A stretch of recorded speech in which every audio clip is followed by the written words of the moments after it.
Photo करते हैं यहाँ पे सेंटर में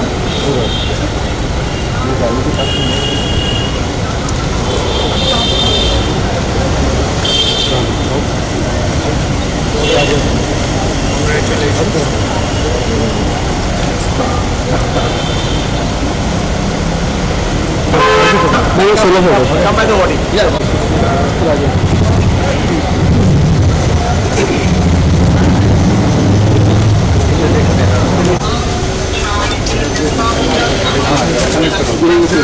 गलती करनी चाहिए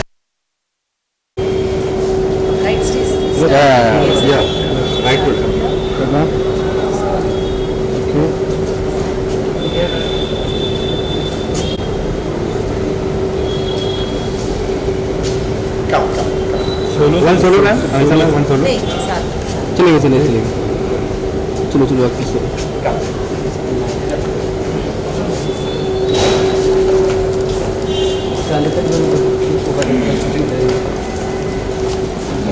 तदिनं तदेव तारावलं चन्द्रबलं तदेव इति यावलं देवबलं तदेव लक्ष्मीपतिदङ्गिरगं स्मरामि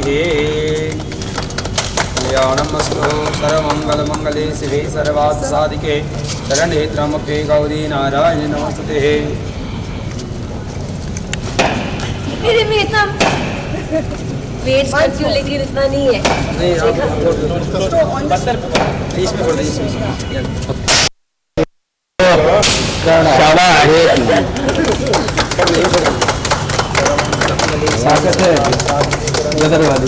गदर 2 इसके लिए तो आ रही है, गदर वाली ताकत है इसके लिए तो गदर 2 आ रही है। सनी देओल के हाथ में मेरे में कहाँ ताकत आई कहाँ से? तू ना आपके हाथ से देख लेंगे। ओम गजाननं भूतगणातिसेवितं कपीतजम्बुफलचारुभक्षणम् उपासतं शोकविनाशकारकं नमामि विघ्नेश्वरपादपङ्कजं वक्रतुण्डमहाकाय सूर्यकोटिसमप्रभ निर्विघ्नं कुरु मे देव सर्वकार्येषु सर्वदा विनायकं गुरुं भानु ब्रह्म विष्णुमहेश्वरं सरस्वती प्रणमयामि सर्वकार्यसिद्धये सर्वमङ्गलमङ्गले शिवे सर्वार्थसाधिके शरणे त्र्यम्बके गौरी नारायणि नमोस्तुते। भद्रं कर्णेभिः शृणुयाम देवाः भद्रं पक्षेवाक्षभिर्यजत्राः त्रिरङ्गैस्तुष्टवागुंसस्तनभिर्वसेमहि देवहितं यदायुः सोमकश्च गदन्तश्च कपिलो गजकिरणकः लम्बोदरस्य विकटो विघ्नासो विनायकः धूम्रकेतुर्गणादिक्षोभासहितानि नामानि यापटिच्छृणुयादपिः विद्यारं विवाहे च प्रवेदेः शुक्लाम्बरधरं देवं शशिवर्णं चतुर्भुजं प्रसन्नवदनं ध्यायेत् सर्वविघ्नोपशान्तये अभिप्सितासिद्धरथं पूजितो यासुरासुरैः सर्वविघ्नहरा तस्मै गणाधिपतये नमः। सर्वमङ्गलमङ्गले शिवे सर्वार्थसाधिके शरणे त्र्यम्बके गौरी नारायणि नमोस्तुते।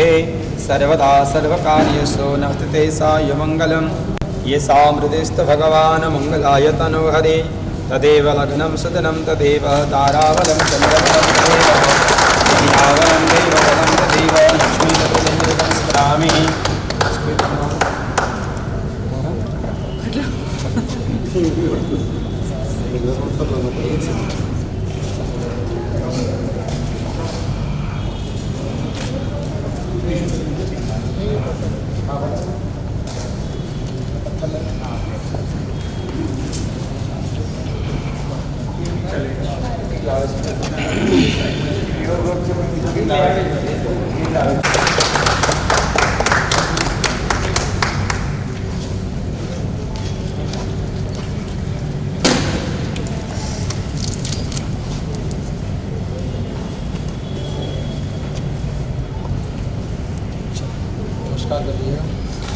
दीपज्योतिभ्यो नमो नमः दीपज्योतिब्रह्मा दीपज्योतिर्नमस्ते। चंद्रमा मनसो जात सुजायतः श्रोत्राद्वायुस्य प्राणस्य मुखाद्निरजायतः वनस्पतिर्षदोपम गन्धाख्यं गन्धोत्तममाग्रेय सर्वदेवानां दिक्पूयं प्रतिगतामः वक्रतुण्डमहाकाय सूर्यकोटिसमप्रभ निर्विघ्नं कुरु मे देवः सर्वकार्येषु सर्वदा तमेव माता च पिता तमेव बन्धु च सखा तमेव विद्या द्रविणं तमेव सर्वं मम देवदेवः मङ्गलं भगवान् विष्णुः मङ्गलं गरुडध्वजः मङ्गलं पुण्डरीकाक्षः मङ्गलाय तनोहरिः तदेव लग्नं सुदिनं तदेव ताराबलं चन्द्रबलं तदेव विद्याबलं दैवबलं तदेव लक्ष्मीपतितं स्मरामि लाभस्तेषां जयस्तेषां कृतस्तेषां वरादय येषामिन्दिवरस्यां हृदयस्तु जनार्दनः यत्र योगेश्वरो कृष्णो यत्र पाचतनुर्धरः तत्र श्रीर्विद्या भूत धुरवाणी तिरुमतिर्ममः विनायकं गरुं भानु ब्रह्म विष्णुमहेश्वरं सरस्वती प्रणमयादव सर्वकार्यर्थसिद्धये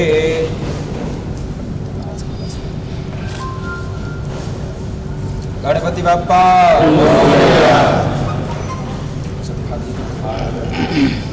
कर्पूरगौरं प्रणवावतारं संसारसारं भुजगेन्द्रहारं सदा वसन्तं हृदयारविन्दे भवं भवामि सहितं नमामि मङ्गलं भगवान् विष्णुः मङ्गलं गरुडध्वजः मङ्गलं पुण्डरीकाक्षः मङ्गलाय तनोहरिः तदेव लग्नं सुदिनं तदेव ताराबलं चन्द्रबलं तदेव विद्याबलं दैवबलं तदेव लक्ष्मीपतेदङ्गिरिगं स्मरामि लाभस्तेषां जयस्तेषां कृतस्तेषां वरादय येषामिन्दिवरस्यां हृदयस्तु जनार्दनः गजाननगणपतिभ्यो नमो नमः बुलाम्बे मात की जय गजानन गणपति महाराज की जय विघ्नहरते नमः विघ्नेश्वराय वरदाय सुरप्रियाय लम्बोदराय सकलाय जगजिताय नागाननाय श्रुतियज्ञविभूषिताय गौरीसुतगणनाथ नमो नमस्ते एकदन्ताय विद्महे वक्रतुण्डाय धीमहि तन्नो दन्ति प्रचोदयात् तत्सतः गणपत्यादिदेवताभ्यो नमो नमः नमो गणेभ्यो गणपतिभ्यः नमो नमो व्रातिभ्यो व्रातपतिभ्यः नमो गणेभ्यो ग्रसपतिभ्यः कावकुलचम्बकपादलवजैर् पुण्यागजातिकरविस्वैर्बिलवः प्रबाल तुलसीदलमाञ्जरीविरत्वं पूजयामि जगति स्वरमेरकं गणपते नमः प्रार्थनापूर्वक नमस्कारान् समर्पयामि हे आराधकं च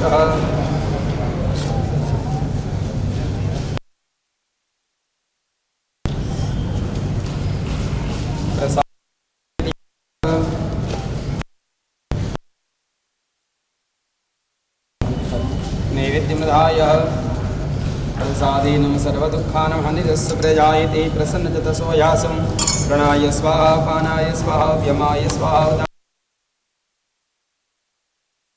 समर्पयामि त्रापोषणं समर्पयामि प्रक्षालनं समर्पयामि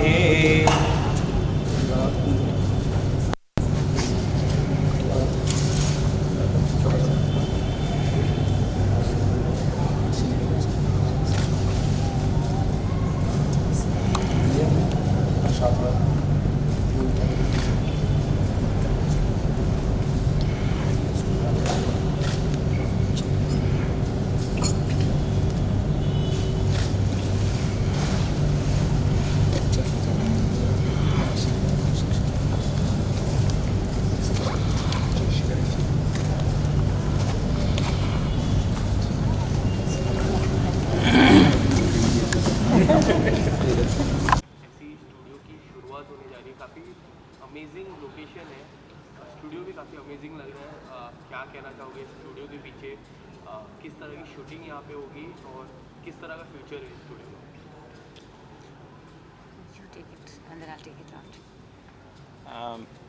एक तो ये स्टूडियो बहुत स्ट्रेटेजिकली लोकेटेड है कि हाईवे से पास में है और कन्वीनियंस ज़्यादा है। उसके ऊपर हम लोग ने फैसिलिटीज़ अच्छी लगाई हुई है, इस तरह की लगाई हुई है कि मोबाइल वैन्स की ज़रूरत न पड़े। यहाँ साथ में हम लोग कैंटीन भी चालू करने वाले हैं, तो फिर यहाँ खाना भी मिलेगा और स्वादिष्ट नाश्ते भी मिलेंगे। अपार्ट फ्रॉम दैट यहाँ शूटिंग के लिए और सब फैसिलिटीज़ टॉप ग्रेड हम कोशिश कर रहे हैं कि सब लगा लें ताकि सबसे अच्छा शूटिंग यहाँ हो सके, फिल्म्स की शूटिंग हो सके, एडवर्टीजमेंट्स की शूटिंग हो सके और सीरियल्स की शूटिंग हो सके, यानी सब का पॉसिबिलिटी यहाँ है। और इससे हम आशा रखते हैं कि बहुत से प्रोड्यूसर्स ये जगह पसंद करेंगे। सो एज एन आर्टिस्ट मैं यही कह सकती हूँ कि एक आर्टिस्ट जो अपने साल के ऑलमोस्ट 250 दिन एक स्टूडियो में बिताते हैं और 16-16 घंटे दिन के, ये स्टूडियोज़ हमारे लिए घर बन जाता है। और लेकिन बहुत कम स्टूडियो है जो हमको घर के फैसिलिटीज़ देते हैं, वो कंफर्ट, वो क्लिनलीनेस और वो A1 फैसिलिटीज़। ये स्टूडियो उनमें से है। ना ही ये हमारे घर से बहुत नज़दीकी में है तो हमारा टाइम सेव हो जाता है, पर अगर आप ये स्टूडियोज़ के मेकअप रूम्स देखोगे, स्टूडियोज़ के कैंटीन देखोगे, तो हमें मेकअप वैन्स की ज़रूरत नहीं है जो एक आर्टिस्ट को हमेशा एक क्लॉस्ट्रोफोबिक फील देती है। ये सब उन्होंने एक आर्टिस्ट के नज़रिया से देखा हुआ है, एक प्रोड्यूसर के नज़रिया से देखा हुआ, एक फ़िल्म मेकर से नज़रिया देखते हुए कि ये सब टेक्नीशियंस के नज़रों से ये स्टूडियो देखा गया कि ये फैसिलिटीज़ क्या ज़रूरत पड़ेंगी, और ये सब facilities top of the line दी गई हैं ये स्टूडियोज़ में। और कंटिन्यूस ये स्टूडियो का मोटो और मोटिव यही है कि continuously to upgrade, to innovate and to make it better and better. So और ऑफ कोर्स डिस्टेंस तो है ही बहुत अमेजिंग, और ख़ासियत यही है कि एक साफ़ सुथरा कैंटीन जो हर स्टूडियो में नहीं होता, बल्कि शायद फिल्म सिटी के अलावा में और शायद यशराज के अलावा में होता नहीं है, ये स्टूडियोज़ में है, with the variety of food भी जो कहीं और नहीं मिलता। सो देयर मैनी फैसिलिटीज़ जो सिर्फ़ और सिर्फ इसी स्टूडियो में अवेलेबल है। And I as an artist vouch कर सकती हूँ कि मेरा पहला चॉइस हमेशा यही स्टूडियो होगा। अगर मुझे किसी प्रोड्यूसर या डायरेक्टर को कन्विंस करना पड़ेगा कि मुझे शूटिंग कहाँ करनी, तो यही जगह होगी, और देखते ही उनको पता लगेगा कि क्यों, and they will automatically want to work here. Amisha ji, आप जो है मधुबन रिसोर्ट की भी ब्रांड एम्बेसडर हैं। जी बिल्कुल। क्या कहेंगे आप? वेल कल ही एक सबसे अहमियत की न्यूज़ हमें मिली है कि मधुबन डीलक्स 5 स्टार होटल का खिताब मिला है उनको, और गुजरात में ये एक ऐसा रिज़ॉर्ट है जो वन ऑफ अ काइंड है।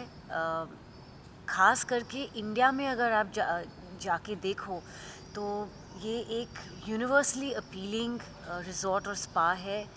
State of the art facilities, again hygiene, cleanliness, venues for numerous occasions, birthdays, weddings, parties. Also मैं कहूँगी कि जो आप एक कट ऑफ होना चाहते हो अपनी आम ज़िंदगी से और जाके वहाँ पीस, क्वाइट, फैमिली हॉलीडेज़, हनीमून्स, जो कुछ भी आप एक हॉलीडे रिजॉर्ट में या एक बिज़नेस फैसिलिटी में ढूंढना पाओगे, आपको हर एक चीज़ ये अंडर वन रूफ मिलेगी। And they've got one of the best and the finest spas as well. So हर चीज़ है, and if you see the food menu, it's extensive. यहाँ आपको हर तरह के international cuisines भी मिलेंगी जो spas और resorts में मिलती नहीं है. So it's a unique, very unique kind of resort, and I'm very proud to be the brand ambassador for it. Amisha ji, आप पहले भी स्टूडियोज़ में फिल्मों के लिए जा रही थी, तो आपको ऐसा कोई स्टूडियो अच्छा लगता था कि जो आपको लगता था कि हाँ ये थोड़ा हॉलीवुड स्टैंडर्ड का है या कुछ ऐसा है? शायद यशराज एक ऐसा स्टूडियो है जो एक हॉलीवुड स्टैंडर्ड का स्टूडियो है, और अभी हमारे उनके साइज़ के हिसाब से नहीं, लेकिन फैसिलिटीज़ में हर चीज़ यहाँ मिलेगी आपको। क्या गदर 2 की शूटिंग यहाँ पर हो पाएगी? बिल्कुल हो पाएगी, क्यों नहीं। और ये स्टूडियो हमारे लिए बहुत लकी भी होगा, और काश यहाँ हम शूटिंग करें। और अभी आज खुला हुआ है तो मैं अनिल शर्मा जी को ज़रूर बताऊंगी, ऑब्वियसली फर्स्ट उनको ही बताऊंगी। और ये स्टूडियो हमारे लिए गदर 2 के लिए लकी ही महसूस होगा और लकी ही प्रूव होगा। अमीषा जी, बीइंग अ स्टार, मतलब आप स्टूडियो में क्या क्या फैसिलिटीज़ दिखती हैं, और आप कितना, मतलब कि आपको लगता है कि आपके घर के करीब होना चाहिए, ऐसा कुछ है? जैसे मैंने कहा ना, एक आर्टिस्ट के लिए जो 260 to 270 डेज़ एक स्टूडियो में बिताते हैं, and 16 to 17 hours, and not only artist, her technician अपना घर छोड़ के इतने there's no job that requires so many hours away from your house. तो हर टेक्नीशियन के लिए, हर इंसान के लिए जो 200-300 लोग जुड़े होते हैं एक शूट को लेकर, उनके लिए एक ऐसा माहौल क्रिएट करना जहाँ वो खुश रहे और खुशी से काम कर सके इज़ वाइटल. एंड ये स्टूडियो वो सुकून, वो चैन, वो साफ़ सफाई, वो फैसिलिटीज़, हर एक चीज़ उन्होंने नज़र रख के बनाया हुआ है. And I think that's the USP of the studio. कि it feels like a home away from home. What better can you ask for? I feel I'm coming not to work but to pleasure, you know. Sir Amisha ji first choice थे और आपकी bonding Amisha जी के बारे में क्या कहना चाहोगे, उसके बारे में कुछ पता? अमीषा जी हमारे फैमिली के बहुत नज़दीक है, वो हमारी फैमिली फ्रेंड है और हमारे रिलेशंस बहुत सालों से हैं. सो अमीषा जी की हमने बहुत इनपुट्स लिए थे ये स्टूडियो करते वक्त, बिकॉज़ उनको काफ़ी एक्सपीरियंस है फिल्म लाइन में, इतने सालों से है इसके कारण, और वो इनपुट्स लेके हम लोग ने ये इम्प्रूवमेंट्स भी बहुत किए ताकि हम लोग हो सके उतना सबसे बेस्ट फैसिलिटी हम दे सकें. अमीषा जी गदर 2 आने वाली है, हमें पता है आप काफ़ी एक्साइटेड है, इंस्टाग्राम प्रोफाइल भी आपने रख दी है गदर 2 का. किस तरह की तैयारी शुरू है गदर 2 के लिए और कब तक गदर 2 रिलीज़ होने वाली है? वेल गदर 2 अगले साल के फर्स्ट हाफ में, फर्स्ट 3-4 मंथ्स में रिलीज़ होगी और हिंदुस्तान की सबसे बड़ी हिट फिल्म, आइकॉनिक फिल्म को एक पार्ट 2 मिल रहा है. तो खुशी के अलावा और क्या कह सकती हूँ मैं. जैसे मैं हमेशा कहती हूँ कि आइकॉनिक फिल्म्स बहुत कम बनते हैं, इन अ डेकेड में be once if you are lucky, और एक हिस्सा बनना बहुत बड़ी बात है आर्टिस्ट के लिए. लेकिन एक पार्ट 2 बनना, ये हिंदुस्तान की किसी आइकॉनिक फिल्म के साथ नहीं हुआ है, हॉलीवुड में भी नहीं हुआ था. सिर्फ अभी जाके टॉम क्रूज़ की मैवरिक, टॉप गन को पार्ट 2 मिली, जहाँ उन्होंने सेम कैरेक्टर्स को लेके स्टोरी फॉरवर्ड की है. पार्ट 1, पार्ट 2, पार्ट 3, पार्ट 4 काफ़ी फिल्मों की मिलते हैं, लेकिन सेम फैमिलीज़ को लेके, सेम कैरेक्टर्स को लेके, सेम पल्स को लेके कहीं कहानियाँ आगे नहीं बढ़ती.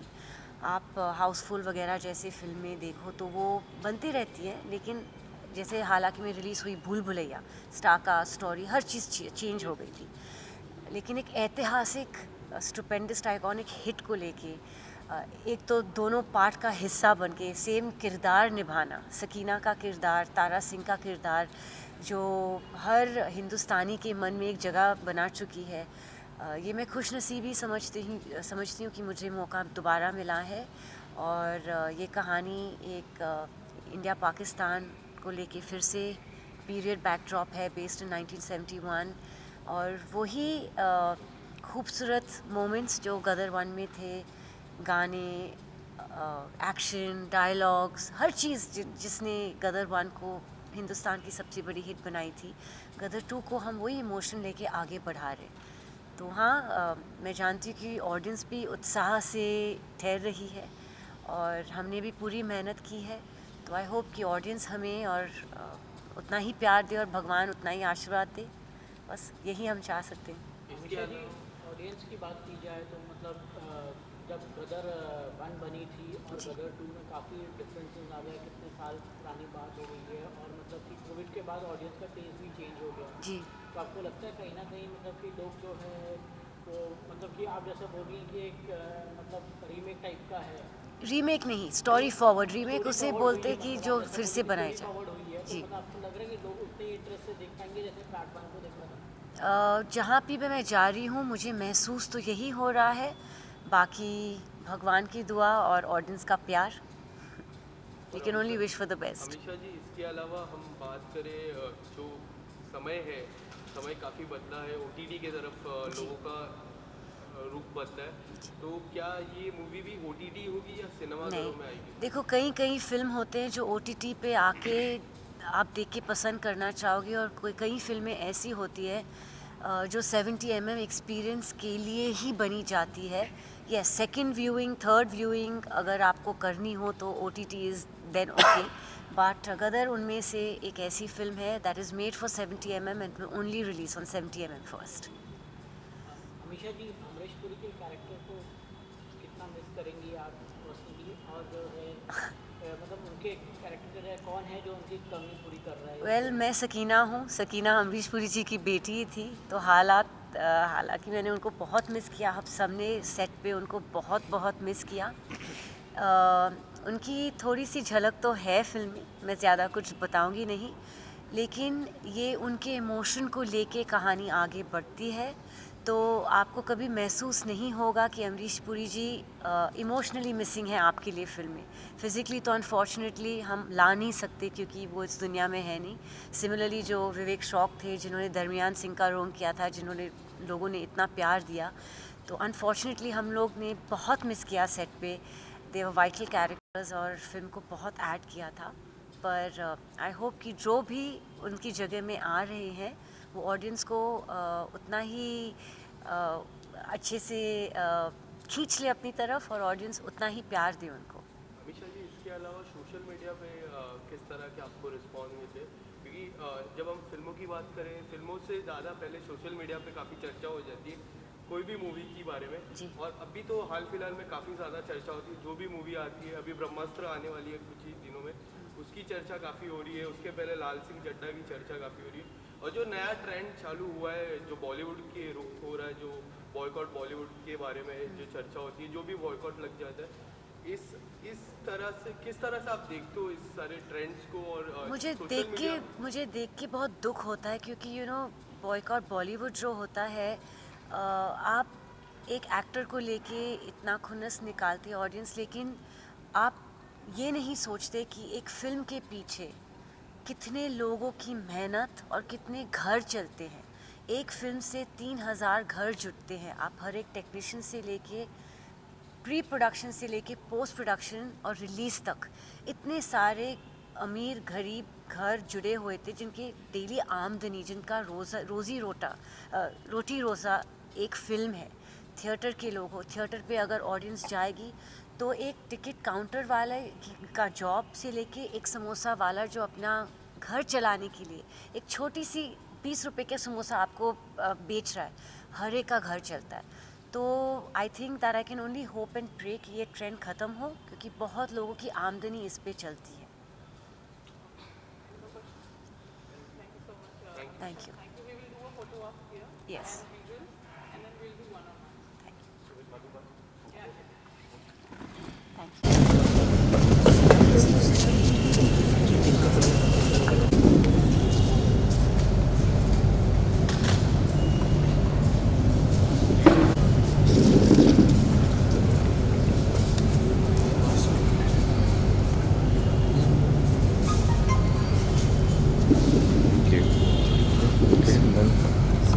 Thank you.